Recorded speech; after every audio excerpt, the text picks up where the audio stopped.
नमस्कार, मैं एनआर मनोहर। मेरा कार्यक्रम शख्सियत में मुलाकात हो रही है कैलाश कुमावत से, भाजपा प्रदेश कार्यकारिणी सूरत। बात करते हैं राजनीति के उस विषय पर जहां इस बार नया समीकरण बनने जा रहा है। राजस्थान प्रदेश से बात करेंगे, कुछ अपन राष्ट्रीय मुद्दों पर भी बात करेंगे। सबसे पहले राजस्थान में चुनाव है, उसके बाद एमपी में है। ये तमाम 5 राज्यों के जो चुनाव है उसमें भाजपा की स्थिति क्या रहेगी? मनोहर जी, इस बार लोगों में इतने बदलाव की स्थिति है। राजस्थान में त्रस्त हो गए लोग। ये पेपर लीक का मामला, बलात्कार के मामले, आप अभी देखो अलवर वाला मामला हो गया। इतने लोग त्रस्त है, वो उनमें एक अशोक गहलोत को उखाड़ फेंकने की जो एक अंदर लोगों ने मन बना लिया।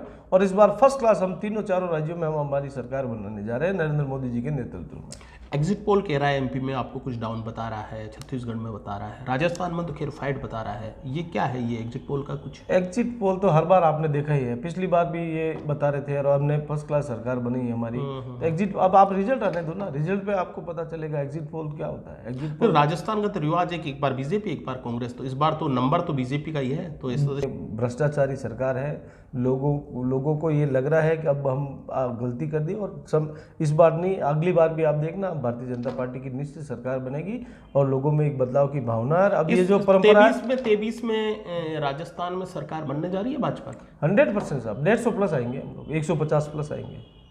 क्या बात है, 110%। कांग्रेस कह रही है 156 तो हमारे खाते में आएंगे। नहीं, वो 100 के अंदर भी सिलम जाओ तो अच्छा है। 100 के अंदर भी नहीं रहेंगे, और 2 आंकड़े के अंदर सलट जाएगी कांग्रेस की सरकार। 3 भी नहीं पूछेगी? नहीं, 3 आंकड़े तक नहीं आएंगे वो 2 अच्छा, थोड़ा सा राजस्थान में मैं देख रहा हूँ कि शेखावाटी के कई क्षेत्रों में आप गए थे, विशेष तौर पर दातारामगढ़ में वो क्षेत्र जहाँ भैरू सिंह शेखावत थे, ठाकुर मदन सिंह थे, उसके बावजूद भी बीजेपी थोड़ी कमजोर रहती है। इस बार क्या स्थिति है? इस बार लोगों में जो पिछले 40 सालों से एक ही परिवार का जो शासन चल रहा है उससे लोग त्रस्त हैं, उनसे लोग ऊब गए हैं।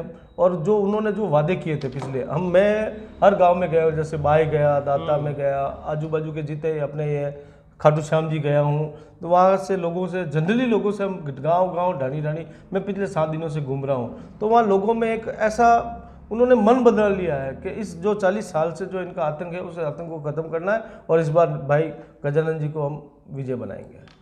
मैं देख रहा हूँ कि कुछ समय बाद, मतलब ये दातारामगढ़ का स्पेशली बात कर रहा हूँ मैं, आपके बूथ मैनेजमेंट में लगभग पिछला 10 दिन का या 8 दिन का मैं देखूं तो तेज़ी से आपने परिवर्तन किया है। डोर टू डोर जाना है, हाईटेक किया है आपने। आपकी जो थीम है वो बहुत ही एक अलग प्रकार की थीम डेवलप की है। ये क्या कारण रहा?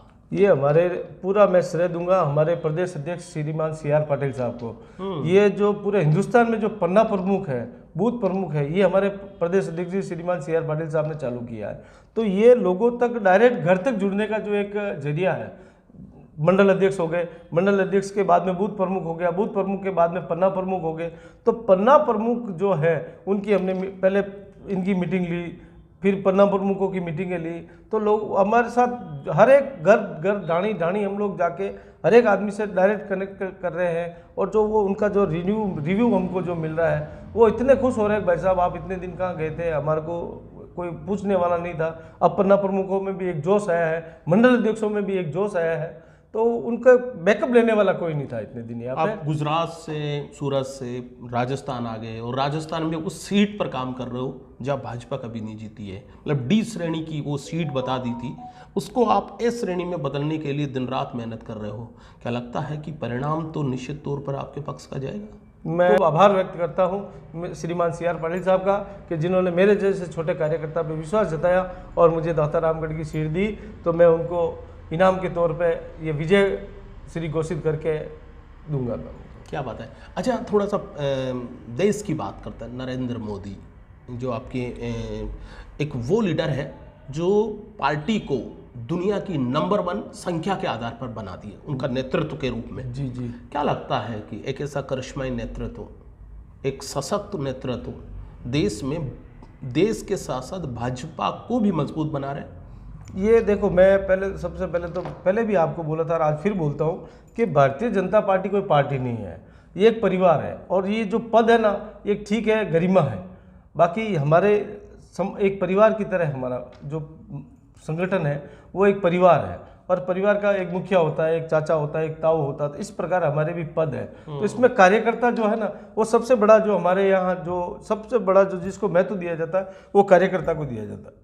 अच्छा कैलाश जी, मैं राजस्थान के नेतृत्व की बात करूं तो इसमें मैडम वसुंधरा राजे सिंधिया है, उसके बाद में सतीश पूनिया जो पहले आपके राष्ट्रीय अध्यक्ष रहे, अभी सीपी जोशी जी है, उसके अलावा एक और नाम आता है राजेंद्र सिंह राठौड़ नाम आता है। एक लिस्ट लंबी है, लेकिन चेहरा आपने प्रधानमंत्री नरेंद्र मोदी का ही रखा है। क्या लगता है कि जब लीडर चुनना हो राजस्थान में तो उस समय आपकी व्यक्तिगत राय क्या रहेगी? वो जो ऊपर से मोदी जी जो आदेश करेंगे, हमारे देखो ऐसा कुछ नहीं है कि मेरे को बनना।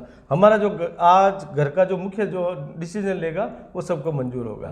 और दातारामगढ़ पर आ जाते हैं, जीत के प्रति कितने आसपास? हम 25 से 30 हज़ार वोटों से जीत रहे हैं। आप देख लो, बौखला गई है कांग्रेस, बदमाशियाँ चालू हो गई, उनकी पत्थरबाजी हो गए, वो हो गए, दुनिया भर के हमारे जो विधायक प्रत्याशी है उनके आगे पीछे गाड़ियाँ लगी हुई। आज हमने एसएसओ को मेल भेज के हमने सिक्योरिटी की मांगी है, भाई हमारे को थोड़ा सिक्योरिटी चाहिए। गुजरात प्रदेश कार्यकारिणी से आए कैलाश कुमावत ने दातारामगढ़ फतेह करने का बीड़ा खुद ने उठाया है। लगातार चुनाव की पूरी कैंपेन के थीम को डिज़ाइन कर रहे थे और उस कठिन कार्य को सफल करने का जिम्मा और पूरे दातारामगढ़ में भाजपा को मजबूत करना और कमल खिलाना, ये एक चुनौती भरी कार्य को स्वीकारा है। और मुझे बता रहे हैं कि इस बार जीत है वो 20 से 25 हज़ार वोटों की होगी और श्योर है कि भाजपा जीतेगी। अगर भाजपा जीतती है तो यहाँ पर इतिहास बनता है और एक नया समीकरण तय होता है। बहुत बहुत धन्यवाद। थैंक यू, धन्यवाद।